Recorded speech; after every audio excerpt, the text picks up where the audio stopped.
Has the war started?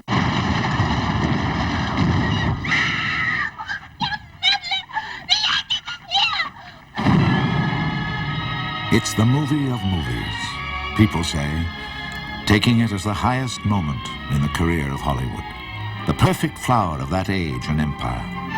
But it's a picture that goes beyond mere quality, a huge thing, famous for its excess, full of melodrama, action, sentiment, history painted in glorious technicolor. But real history is often accidental and muddled. The truth is that Gone with the Wind came out of chaos and confusion, blind faith, and great good luck.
When David Selznick undertook to make Gone with the Wind in the summer of 1936, half of America was reading the book and dreaming under the spell of its romance.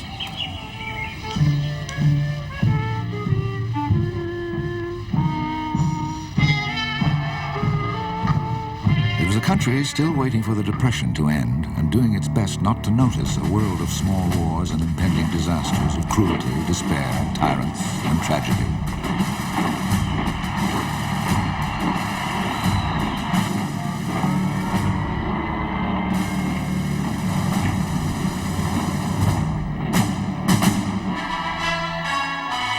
Hollywood saw its duty as bringing comfort and distraction to a people waiting for hard times to improve. It was an honorable trade, so Hollywood thought, that of sweet escapism. MGM was one of the great purveyors of those star-studded fictions, and David O. Selznick tráilers, had done great visita mi things there. canal.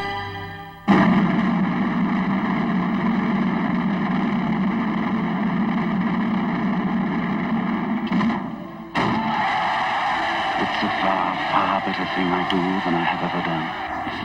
You will not enter this house again. You will never see Sergei again. I told you that before you went away. You undertook to bear that penalty. You will bear it, as I have had to bear mine. Do you hear? Do you hear?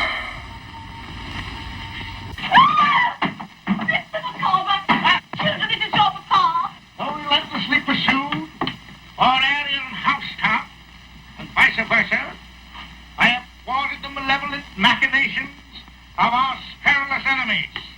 In short, I have arrived. David O. Selznick. He added the O himself for flourish, rhythm, and production value. He was 34 in 1936, a cheerful, charming, arrogant madman, a producer on the grand scale. He was working in movies by the age of 12. And before he was 30, he was head of production at RKO, responsible for films like King Kong and What Price Hollywood. He married Irene, the daughter of Louis B. Mayer, saying she was smarter than any man he knew. After the death of his own father, Selznick went to work for Mayer at MGM. There were jokes, of course. The son-in-law also rises. But his dream was to be his own master. He found a partner in Jock Whitney, one of the richest men in America. Whitney was from the East, establishment, society. He was not Jewish or show business, but he brought David the courage, the companionship, and the syndicate of investors that independence required.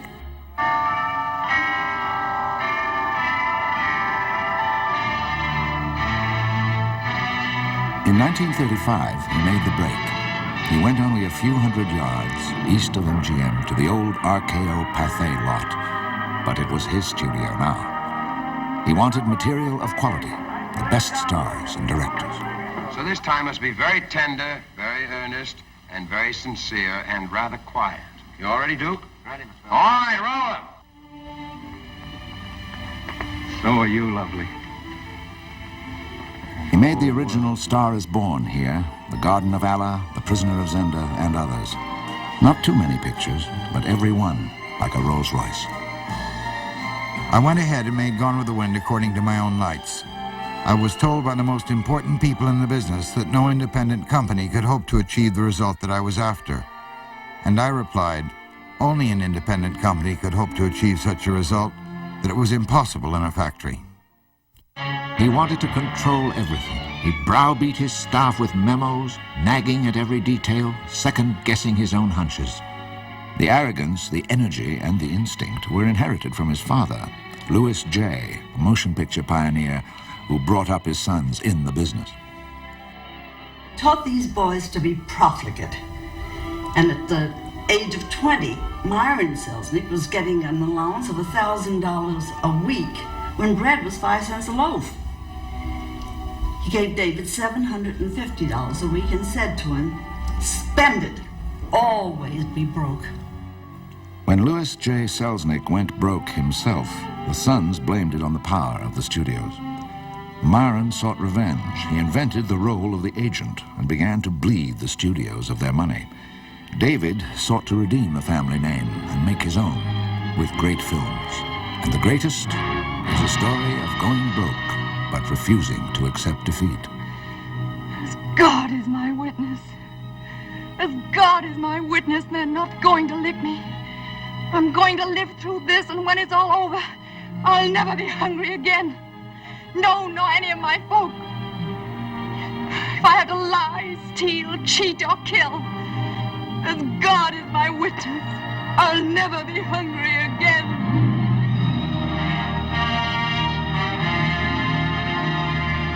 If the novel does have a theme, the theme is that of survival. What makes some people able to come through catastrophes and others just as able, strong, and brave go under? I only know that the survivors used to call that quality gumption. So I wrote about the people who had gumption and the people who didn't. Margaret Mitchell, the author of Gone with the Wind, was a romantic like Selznick, but one from another world. Born in Atlanta in 1900 and raised on stories of the Civil War and the South's gallantry. My mother took me out on the hottest September day I ever saw and drove me down the road towards Jonesboro and showed me the ruins of the houses where fine and wealthy people had once lived. And she talked about the world of those people had lived in, such a secure world, and how it had exploded beneath them. And she told me that my own world was going to explode under me someday.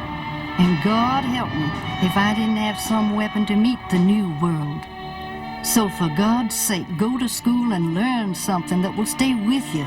The strength of women's hands isn't worth anything, but what they've got in their heads will carry them as far as they need to go.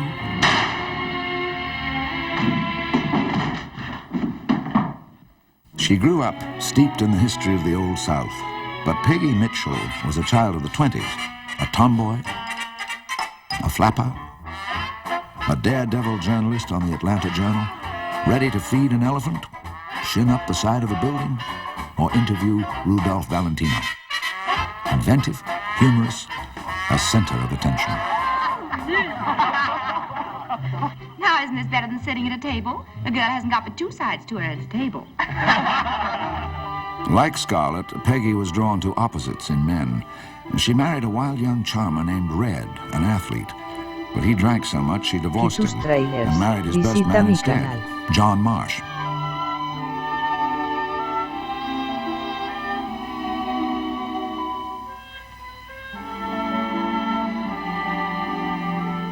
She was a keen horsewoman, invalided by a fall in 1926.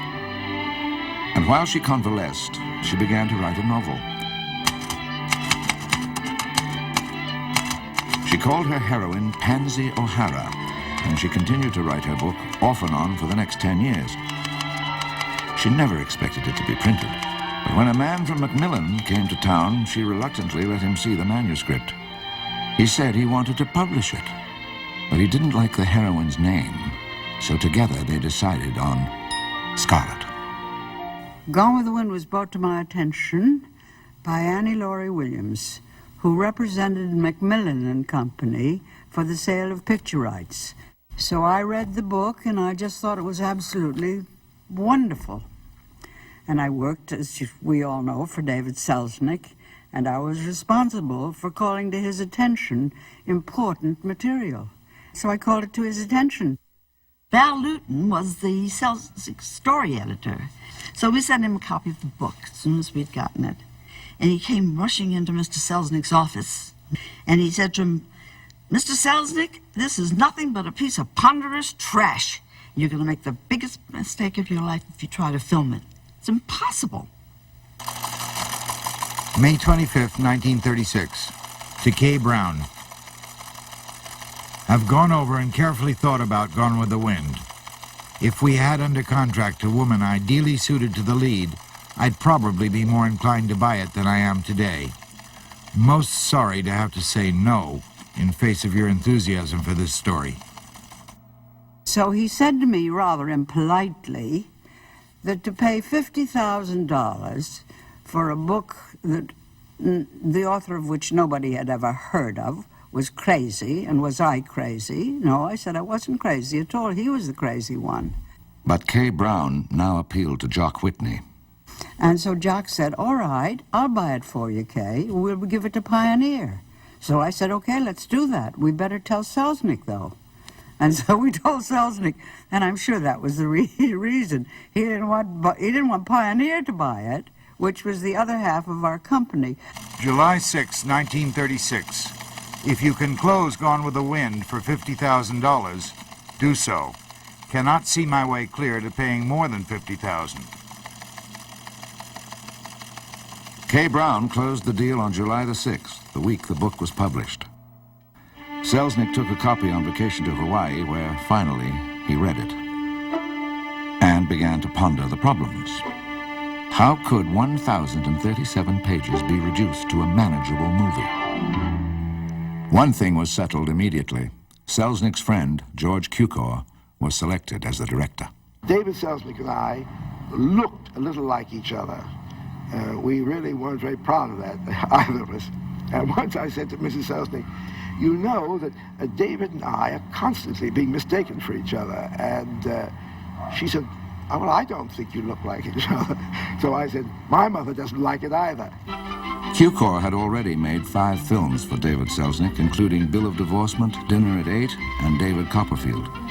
He was the first contract employee of Selznick International. September 29th, 1936. I have just spoken to Cukor, and he shares my enthusiasm for Sidney Howard on Gone with the Wind. I would very much like to have him come out and do a script whenever he's available. I feel that he and Ben Hecht are probably the 2 best writers for pictures who are not lined up with studios, and they are both rare in that you don't have to cook up every situation for them and write half their dialogue for them. Howard accepted the task of writing the script on condition that he could work 3,000 miles away from the Selznick studios at his farm in Massachusetts. Sidney Howard was the best dramatist of that particular period. But it was a very, very difficult assignment. It took time. It really took time. And Mr. Selznick wasn't always the most patient man that one ever worked for. He would call me and say, "What is Sidney Howard doing?" And I say, "How would I know what Sidney Howard was doing? I wasn't sitting there." Howard eventually delivered a 50-page treatment by Christmas 1936. Dear Sidney, I feel that we should not attempt to correct seeming faults of construction. I've learned to avoid trying to improve on success, and I don't think any of us have ever tackled anything that is really comparable in the love that people have for it. By now, the book was a runaway bestseller, and Margaret Mitchell was a celebrity. Miss Mitchell, is Gable your wreck butler? I'm sure Scarlett O'Hara never suffered more during the siege of Atlanta than I have suffered during the siege that has been on since publication day. Selznick sought Margaret Mitchell's participation to reassure himself and to impress the public. But she was always firm. I wrote the book, and that is all. My connection with the motion picture ended when I signed the contract selling you the film rights. I sold them to you lock, stock, and barrel. From that day forward, they have been yours to do with as you please. Here's news for which you've been waiting. Names of the winners in our Scarlett O'Hara contest. First, here are the names of the 6 actresses who received the largest number of votes for the role. Betty Davis first, Katharine Hepburn second, Miriam Hopkins third, Margaret Sullivan fourth, Joan Crawford fifth, and Barbara Stanwyck sixth.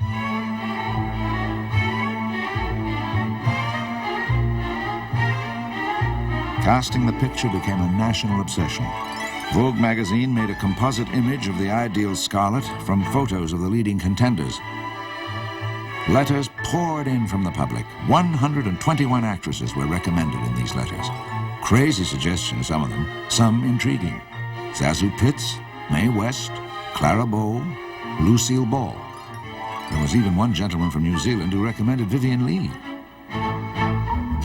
Selznick hired Russell Birdwell from the Los Angeles Examiner, and Russell was a newspaper man who knew how to write a headline and pump up a story. And this became a frenzy and a mania. Who was going to be Scarlett O'Hara? He was responsible for a national search for Scarlett. And since every woman of any age and any young girl saw herself as Scarlett in those days, it was a pretty frantic search. In November 1936, Kay Brown set out on the first of 3 long talent searches through the South.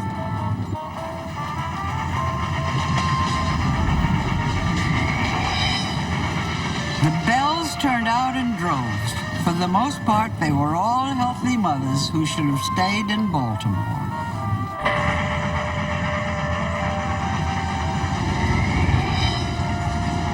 We are barricaded in our room, having arrived from Charleston.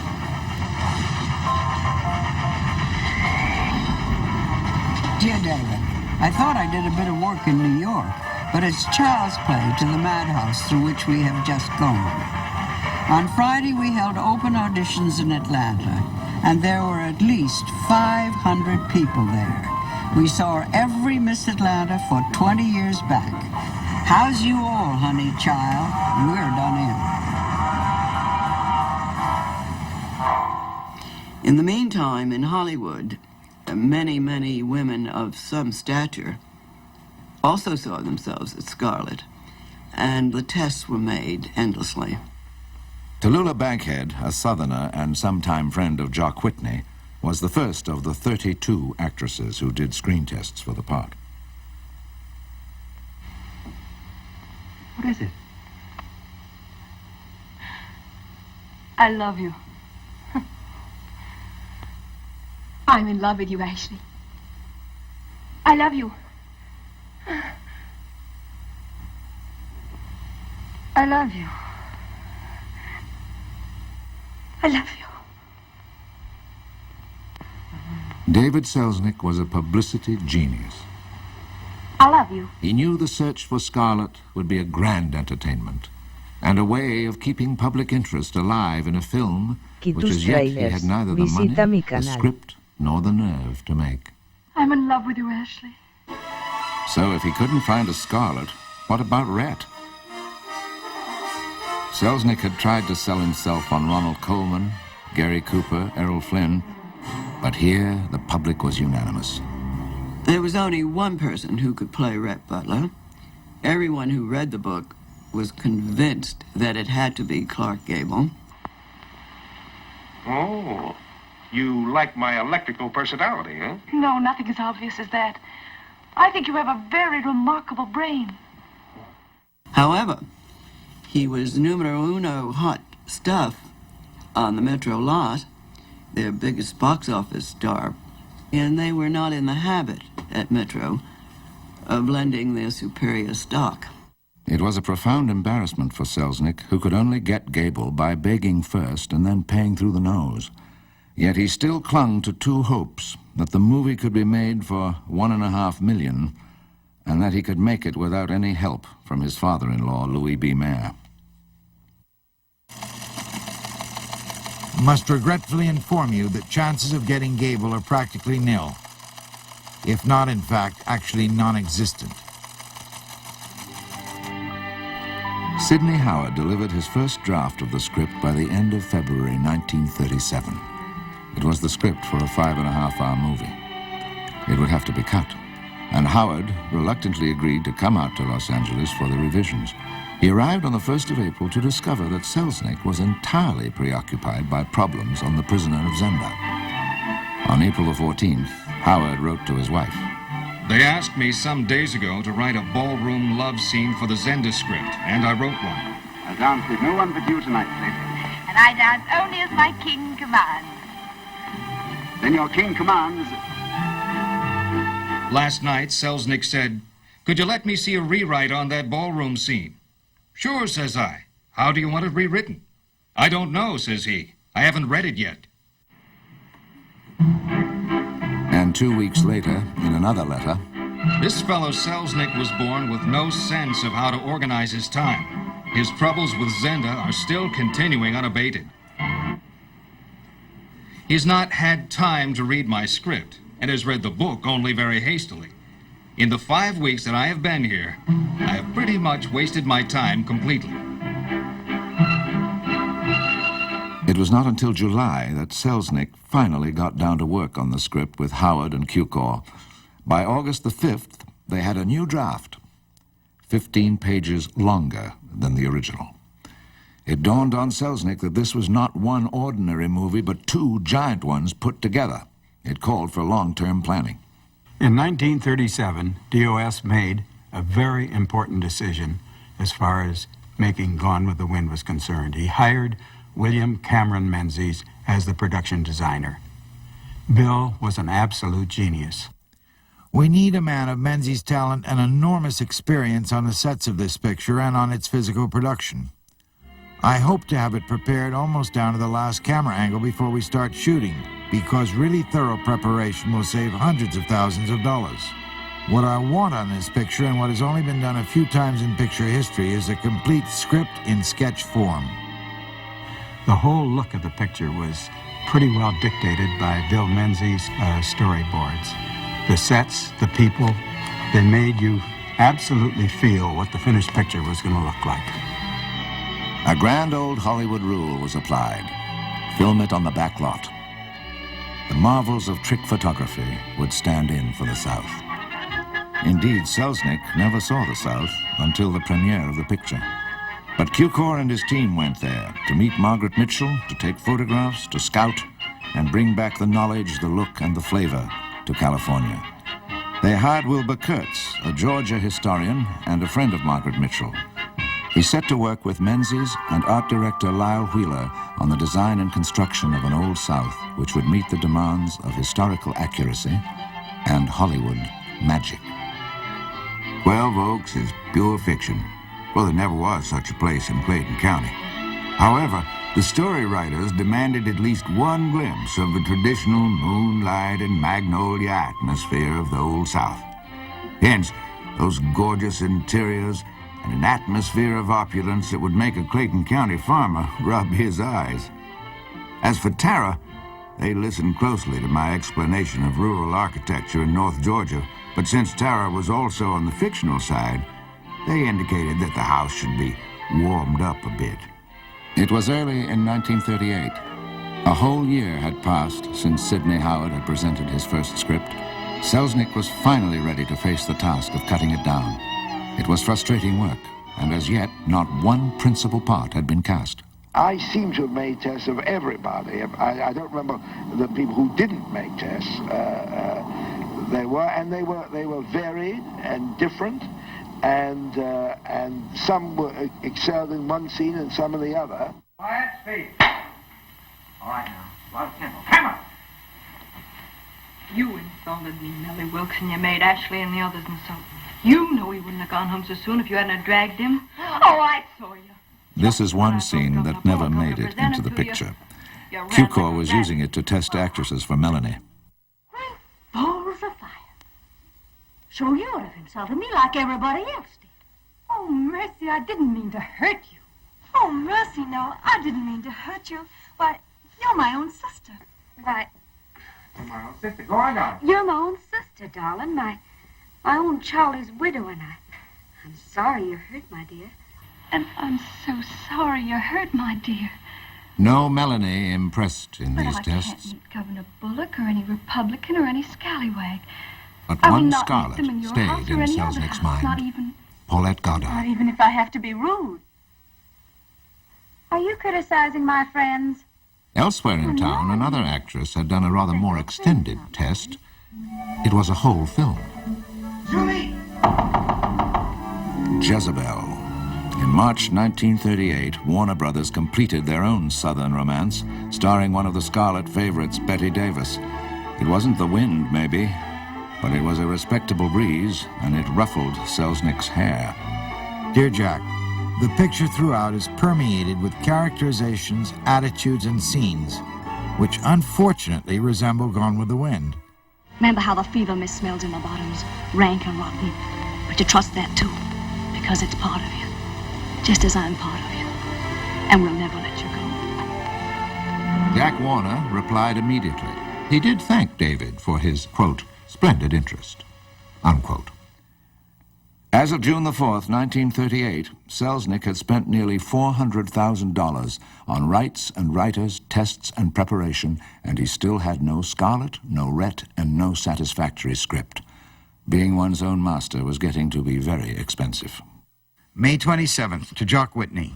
LB called me today to suggest that MGM would be interested in buying Gone with the Wind, together with my services as producer, on an outright purchase, with a substantial profit. It is to be considered that if the profit were substantial enough, I feel myself that the risk is slight. I dislike seeing our company not make the picture. Possibly it shouldn't make anything.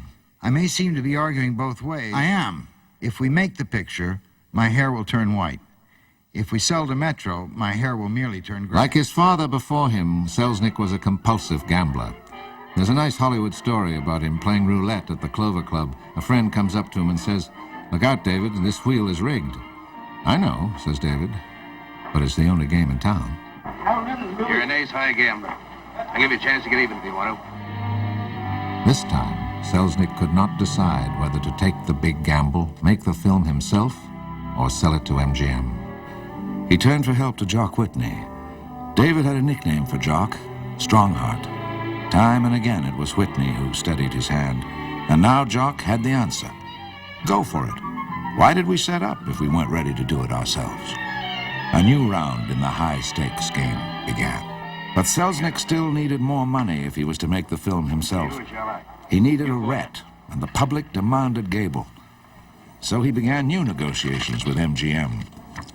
Warner Brothers came to the table. They offered Errol Flynn, Betty Davis, and a money deal that was sweeter than Metro's.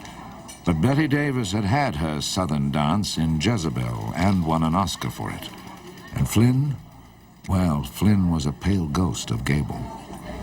Spin it. I'm on the yard.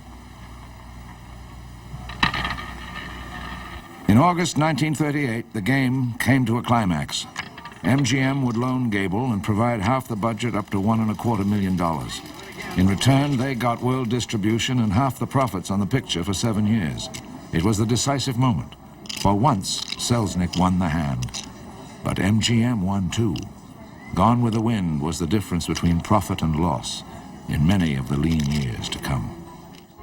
Gable thought he was the loser. He didn't want to do the picture. It scared him, and he'd been treated like a prize bull. Good night, sucker. So Louis B. Mayer sweetened the deal for him. Gable wanted to divorce his wife, Rhea, so that he could marry Carole Lombard, the dazzling comic actress who might have played Scarlett herself if the film had been set on Park Avenue. Mayer agreed to a $50,000 bonus that would go to Gable's discarded wife. Later on, during the filming, Selznick would grant him a weekend off to marry Lombard. The Gable contract was signed on August the 24th. David Selznick now faced an alarming deadline. Shooting had to start in January 1939. He decided to take a vacation, a month in Bermuda, and a chance to finalize the script, which now consisted of 4 packing cases full of drafts. It was a daunting task, and again he sought the help of Sidney Howard. Sidney said no, he wasn't going to go to Bermuda. Well, would he ride to Europe on the boat with him and do it on the boat? No, he wouldn't ride. He wouldn't go any place from his farm. He would ride on his farm. So Selznick grabbed Joe Swirling, who'd just written Made for Each Other for him. Someone to argue with, someone to do the typing. But he left Bermuda, already demanding another writer. Will require dialogue writer for Wind, preferably starting my arrival in New York. Not interested, Sidney Howard. Understand Oliver Garrett's play was terrible flop, so should be able to buy him cheaply. Garrett was hired, and he and Selznick began substantially revising the script as they traveled back to Hollywood, where a favorite for Scarlett was finally emerging. This is Jimmy Fiddler in Hollywood, California, where a good suntan hides many a slow burn. More than a year ago, I revealed that Paulette Goddard had made tests for the role of Scarlett O'Hara and that David O. Selznick had signed her the contract. Today, an executive of the Selznick organization tipped me off that Miss Goddard is definitely set for the role, and official verification will be made within 2 weeks. Oh, Ashley, I could make you so happy. Anyway, Melanie can. Well, Dr. Fontaine says that Melanie can't give you any more babies, and I could give you... To forget that day at 12. Well, I can't forget it. Can you forget it? Can you honestly say you don't love me? No, I don't love you. It's a lie. Even if it is a lie, do you think I could go off and leave Melanie and the baby? Break Melanie's heart? You couldn't leave your father and the girl. Oh, I could leave them. I'm sick of them. I'm tired of them. I know you're sick and tired. That's why you're talking this way. I'm going to help you. I'll always be so awkward. There's only one way you can help me. Take me away. There's nothing to keep us here. Nothing. Except honor. I saw the Paulette Goddard Jeffrey Lynn test and thought there was an enormous improvement in her work. So much so that I think that she is still very strongly in the running as Scarlett. I was completely unimpressed by Jeffrey Lynn and think we should forget him as Ashley. 3 weeks ago, I reported that Paulette Goddard is the odds-on favorite for the role of Scarlett O'Hara. Second choice to Paulette is Katharine Hepburn, who's been in the race from the start. All right, come on.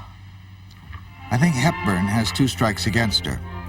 First, the unquestionable and very widespread intense public dislike of her at the moment. And second, the fact that she has yet to demonstrate that she possesses the sex qualities, which are probably the most important of all the many requisites of Scarlett. Are you there, Mr. Fane? Is that you, Sylvester? Come in. Oh, so you're really a girl. All we have to do is line up a complete cast of such people as Hepburn and Leslie Howard, and we can have a lovely picture for release 8 years ago. Betty Davis, Carole Lombard, Margaret Sullivan, and other candidates are now out of the running. Today, a dark horse loomed in the background when tests of Lana Turner, young MGM actress, are made on a closed set. Can you honestly say you don't love me? No, I don't love you. That's a lie. All right, even if it is a lie. Do you think I can run away and leave Melanie and the baby? Break Melanie's heart? Well, you couldn't leave your father and the girl. I could leave them. I'm sick of them, tired of them. I know you're sick and tired. That's why you're talking this way. But I'm going to help you. I won't always be so awkward. There's only one way you can help me. Take me away. There's nothing to keep us here. Nothing except honor. I saw the Lana Turner-Melvin Douglas test. I think that Turner is completely inadequate. Too young to have a grasp of the part, apparently. I'm afraid we'll have to forget her. I think that Douglas gives the first intelligent reading of Ashley we've had. Oh, my dear. But I think he's entirely wrong in type, being much too beefy physically.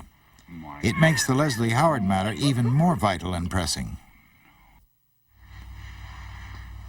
Oh, you love me. Say it, say it, say it. You love me. I've looked at the Goddard test, the one she made with Jeffrey Lynn, practically daily since it arrived. And I must say that each time I see it, I am more and more impressed. as much work as possible should be done with her. Selznick 5. Quiet, speak. Oh, Ashley, I was wondering where you were keeping yourself. And to think of just running into you like this. You want more gently, more quietly, more move. Oh, Ashley, I've been wondering where you're keeping yourself. And to think of just running into you like this. You know, it seems so long since we've had a good talk together. I don't know. Once more, Paulette. Your face is so hard. Is it? You relax now. Oh, Ashley, it seems such a long time since we've had a good talk together. I was wondering where you're keeping yourself. And to think of just running into you. All right. And you want to show the back of the thing? Yes. You want to turn around now? Turn around. Well, goodbye now.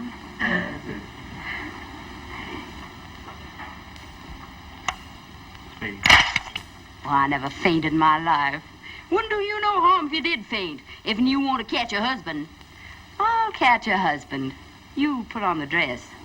What's my honey gonna wear? That? No, you ain't. You ain't gonna show your bosom for 3 o'clock in the afternoon. I sure am gonna tell your ma. Paulette Goddard was an actress whom Charlie Chaplin had fallen for and had starred in Modern Times. She was a personal favorite, a friend of Selznick, George Cukor, and Jock Whitney. She was a girl who laughed a lot. She lived right across the street from Selznick in Charlie Chaplin's house, and Hollywood assumed or hoped that she and Charlie were married. But if they weren't, could Paulette be Scarlett on screen and in life?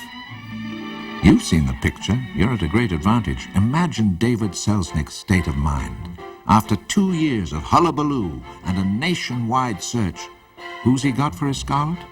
His next-door neighbor. Could Paulette really carry the part? He's writing memos, desperately trying to convince himself that she can. But what he needs is something that no memos and no amount of charm or money can get him. A miracle. Who is this girl? A product of an English convent school, born in India to a well-to-do English business family.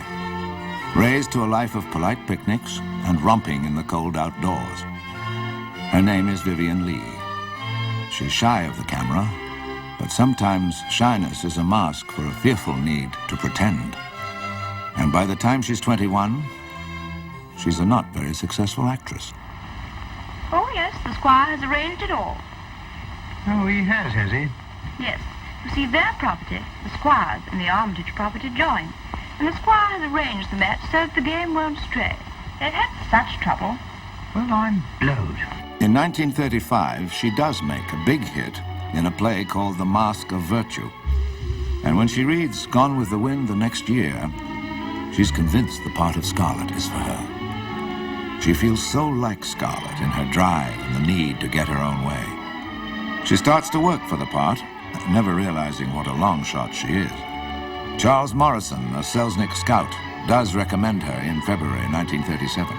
Miss Vivien Leigh, in quarters far over England, is as fine a prospect for stardom as any girl I've seen in a long while. It is madness. Why should he risk his life twice? Dearest, be quiet. No, let her speak. You love her. It is fit that you should ask her leave. I love her.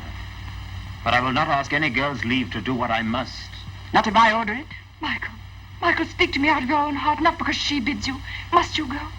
If you are killed, Michael, there will be so many years without you. I shall grow old. 50 years without you, Michael. Think of it. 50 springs, summers, winters. Must you go? Selznick looked at a reel of Fire Over England and couldn't see the fire under the Elizabethan costume. She falls in love with Laurence Olivier, her co-star in Fire Over England, and leaves her husband and young daughter to move in with him. In 1938, Olivier goes to Hollywood to work for Sam Goldwyn. Vivien has a London agent, but secretly she signs with Olivier's American agent too. None other than Myron Selznick. She has a picture taken in what she imagines is the most persuasive mood of Scarlett O'Hara, and sends the picture to America. But still, nothing happens. No reply. There must be. Please ring again.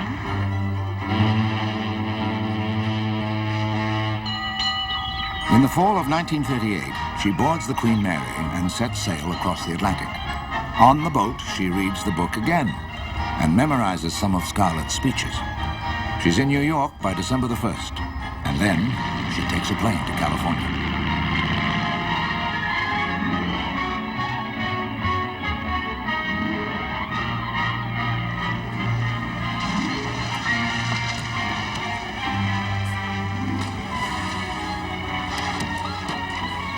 Vivian Leigh came to America probably with the thought of Scarlett O'Hara in the back of her mind because she had loved the book. But she really came because her lover Laurence Olivier was here doing Wuthering Heights, and she couldn't bear the separation. There was a tremendous attachment between the two, and they eventually married. So she arrived here to be with Laurence Olivier, and of course, looking for work at the same time, went to Myron Selznick. This was logical, especially if she wanted to meet David. She presents herself to Myron Selznick. He looks and thinks, maybe. It would be a great joke, and a very surprising gift for David. He asks Vivian, "Would you like to go to a fire?" 40 acres, the back lot of Selznick International, was crowded with sets from old pictures. King Kong, King of Kings, The Garden of Allah. The area had to be cleared to make room for set construction on Gone with the Wind. So Menzies and production manager Ray Clune had the idea of burning the old to make way for the new, and filming the fire as the burning of Atlanta in the picture.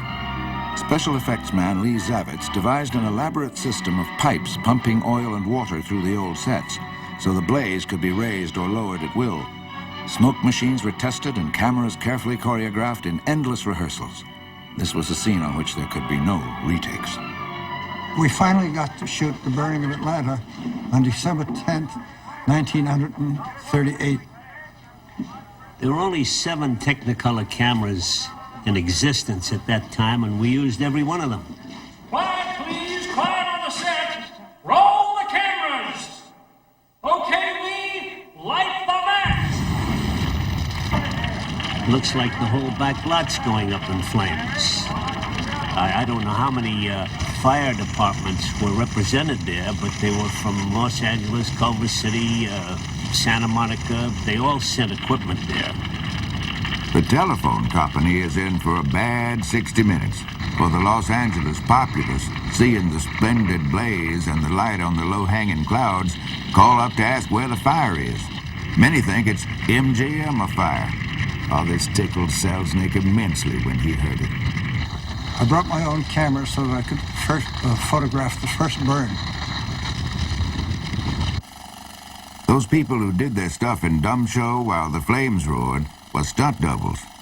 Rhett was understudied by a master of trick horsemanship. The young lady who fooled you into thinking she was Scarlett managed to writhe around in the intense heat and cover her face accordingly, for fear some sharp-eyed critic would mark her unlikeness to the future Scarlett O'Hara.